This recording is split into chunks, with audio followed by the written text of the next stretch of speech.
All right, hello everyone. Here we are. Let's walk through the translation notes that we need to do for tomorrow. Hopefully you have your handout and you're ready to go. So let's get started. Okay, so remember our central dogma of biology had three components: DNA, RNA, and proteins. We've talked about DNA and how it gets replicated. We've talked about how DNA is transcribed into messenger RNA, which is the recipe for a protein. And so today we're going to talk about how you read that message and turn it into a protein sequence, which is a chain of amino acids. All right, so here we go. So here's a little cartoon of the process. This blue strip is supposed to represent a messenger RNA that was transcribed from a strand of DNA. So this should represent a gene that codes for a protein. The brown objects here are supposed to represent the ribosome. And these kind of squiggly looking objects that drift in and drift away are transfer RNAs. If you remember from yesterday, the transfer RNA is the one that brings or transfers or carries an amino acid from one place to another. So the amino acids are represented by these colored blocks. And you can see when this restarts in a second, the transfer RNA is base pairing to the mRNA. We've got our ribosome forming around it. We're going to talk about this whole process. So this is a little preview of what we're going to be looking at today. And this amino acid chain, this polymer of amino acids, which will be a protein, that's our goal. That's what we're making. We're going to make a protein chain from this recipe that we find in our messenger RNA. All right, so there's that. So the question is, of course, mRNA just is a string of letters, A's and U's and C's and G's. How do you actually turn that into something useful? How does the ribosome figure out what protein sequence it's trying to make? That's what we're referring to when we say cracking the code. So turns out the way you read messenger RNA is 3 letters at a time. It takes 3 letters, so like AUG, for example, we call that a codon. All right, a 3-digit code or a triplet. That's how we're going to read the the message that's in the messenger RNA. Each 3 letters in the messenger RNA, we could call it a word. Each 3-letter word codes for or tells the ribosome to put a particular amino acid in place. So each 3-letter word codes for a particular amino acid. So we're going to go back to our base pairing rules because that's how the messages, that's how our 3-letter words are decoded. On mRNA, the 3 letters together are called a codon. And you'll remember yesterday when we talked about tRNA, we introduced this term anticodon. If you remember, an anticodon is a 3-letter, 3-sequence stretch of nucleotides that will recognize the codon on the mRNA. So the codon and the anticodon recognize each other by base pairing rules. All right. So if we have an mRNA molecule, and I'm writing it here already broken up into 3-letter words just to kind of make it easier to look at. So we have these 3-letter codons on the mRNA, and on the corresponding tRNAs, you need a bunch of different tRNAs to recognize this strand. So if your codon on the mRNA is AUG, then the anticodon on a tRNA would be UAC. If your codon on the mRNA is CAU, then the corresponding anticodon on the correct tRNA would be GUA. All right, so one thing I want to kind of re-emphasize because I don't want people getting confused. The mRNA, I've written it in 3-letter chunks like this, but remember, it's one long stretch of nucleotides, a polymer, okay? But the tRNA, each tRNA is an independent molecule. Remember, we looked at the structure of a tRNA, and it's shaped like a clover leaf, and there's one end of it that has the anticodon. We'll see another example in a second. But just, I don't want you to get confused. The mRNA is one long polymer, and I've written it out 3 letters at a time to make it easy. The tRNAs are these anticodons are in different tRNA molecules. Here's our tRNA structure again. So you've got a whole bunch, around 60 tRNAs with different anticodons, and depending on what the anticodon is, that will determine what amino acid is attached at this end. So there's just a quick refresher on tRNA structure. All right, don't be intimidated. This is not something you have to memorize. You do have to know how to use this chart, though. This is what we call an amino acid codon chart. So it translates codons into amino acids. That's why we call this process translation. So we have 3-letter codons on our messenger RNA, and this table, this chart, helps us figure out what amino acid that corresponds to. So let's take an example. Let's say we have the codon on our mRNA of CCA. We want to know what amino acid is coded for by that codon. The way we use this table is to look at the first letter of our codon. So in our example, that would be a C. And that means that we're looking, here's the C, so that means we're looking at this row. And then the second letter in our codon is also C. We read that from the top, so that means we're somewhere in this column. Those rows and columns meet here in this box. And you can see here's our desired codon, CCA. It codes for the amino acid called proline. So proline is one of the 20 amino acids, and the codon CCA on an mRNA tells the ribosome that you need to have proline in the peptide at that point in the protein. A couple things to point out. No, we're not. We'll come back to those things to point out in a second. So anyway, let's move on to the next slide. So if we have that mRNA strand example from a second ago, where AUG, CCU, CAU, AUC, UAA, we can now use this amino acid codon chart to read the mRNA strand and figure out what the peptide should be. Now, here's something that people forget all the time or get mixed up all the time, so please don't let that happen to you. This codon chart is for reading codons, which you find in mRNA, not for reading anticodons that you find in tRNA. So if we were trying to decode this, we would not read the red UAC anticodon to try to find the amino acid. We want to read the mRNA, which in this example is these blue letters on top, because this is an amino acid codon chart, so you read codons in it. If our mRNA starts with AUG, what amino acid does that code for? Well, first letter is A, so we're going to be somewhere in this row. Second letter is U, so we're going to be somewhere in this column. Those meet right here. G, AUG, is right there. Now that happens to be a special codon, and we'll come back to that in a second. You'll notice that not only does it code for the amino acid methionine, but it's also called the initiation codon. We'll get back to that in just a sec. All right, so if you wanted to go ahead and look at the second codon, CCU, the second amino acid we need in this protein, what does that code for? Well, first letter C here, second letter C here, CCU is proline. So if you went through and decoded all of those, you would get methionine, proline, histidine, isoleucine, and oh, look at this one, stop. That's not an amino acid. So there are certain codons, three of them, that code for a stop. In other words, saying that's the end of the protein, don't translate anymore, stop here. So UAA is one of them, right? UAA is right here. And UAG, that's another stop codon.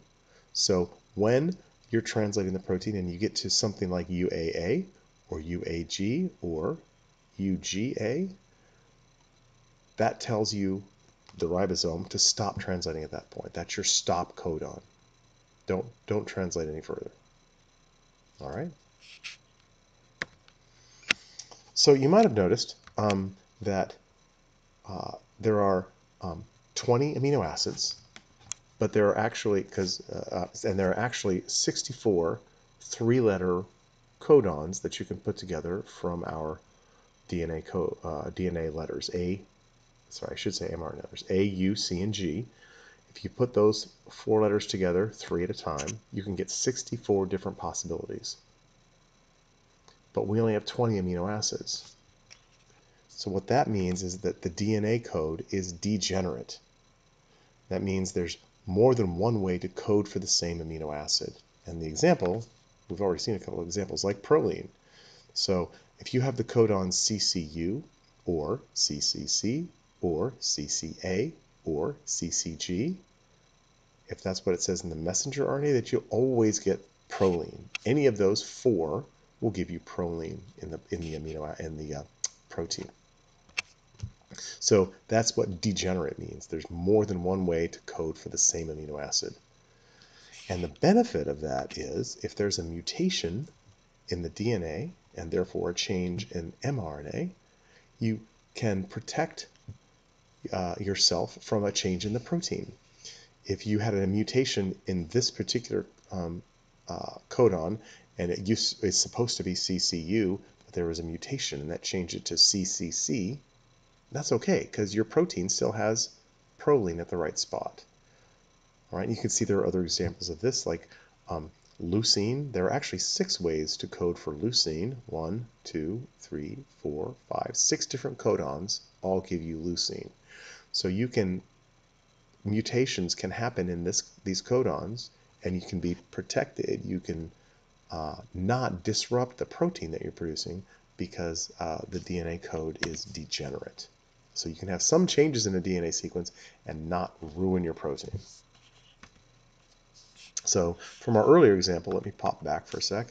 Our earlier example, the 4th spot, we had AUC, all right? But let's say we have a mutation and that becomes AUU. What does that get you? AUU is right here. It's still isoleucine, even though we had a mutation.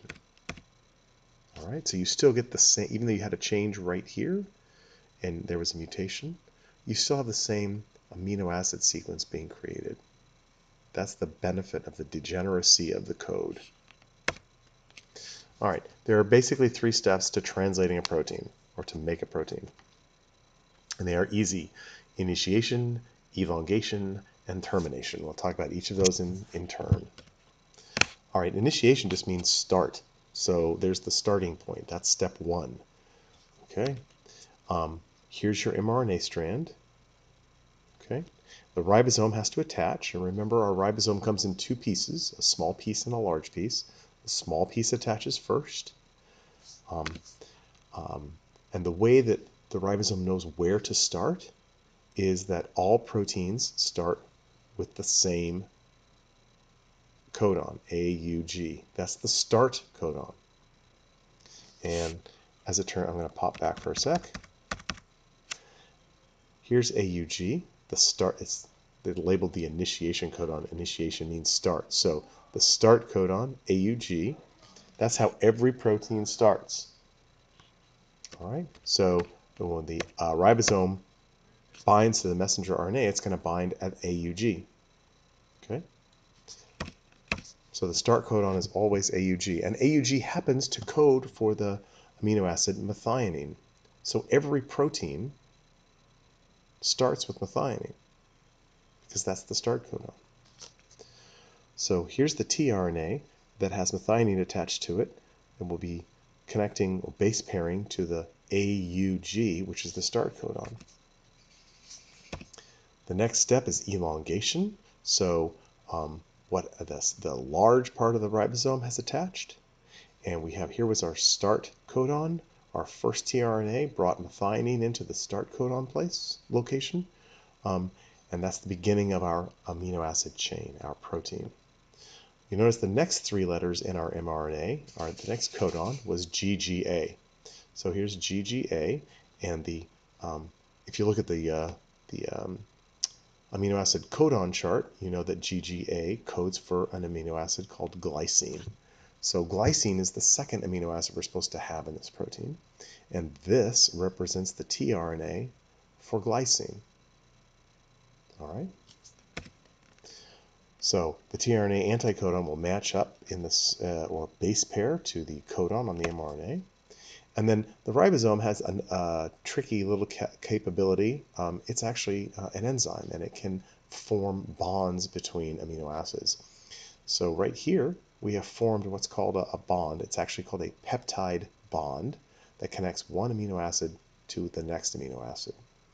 And that bond is made by the ribosome. When you get these two amino acids next to each other, the ribosome connects them. All right, so peptide bonds are formed between the amino acids. And then the ribosome has another cool capability. It can move like a train moves along a track. So the ribosome moves along the messenger RNA just like a train moves along a track, and it goes and moves along to the next three-letter codon. In this case, the example is UGU. So the ribosome has moved to the next spot. The UGU, you can see from your amino acid codon chart, should code for cysteine. So here's the amino acid cysteine being brought to the correct place at the correct time by its tRNA. The ribosome makes a peptide bond between the two amino acids. You can see how our chain is starting to grow. And then the ribosome will take another step down the messenger RNA to the next spot, and so on. So that process will continue, and you'll see here our protein has grown. It's now actually 1, 2, 3, 4, 5 amino acids long. And then we get to one of those stop codons. This is the end of our protein. So this is the arginine, ARG. That's supposed to be the last amino acid in our protein.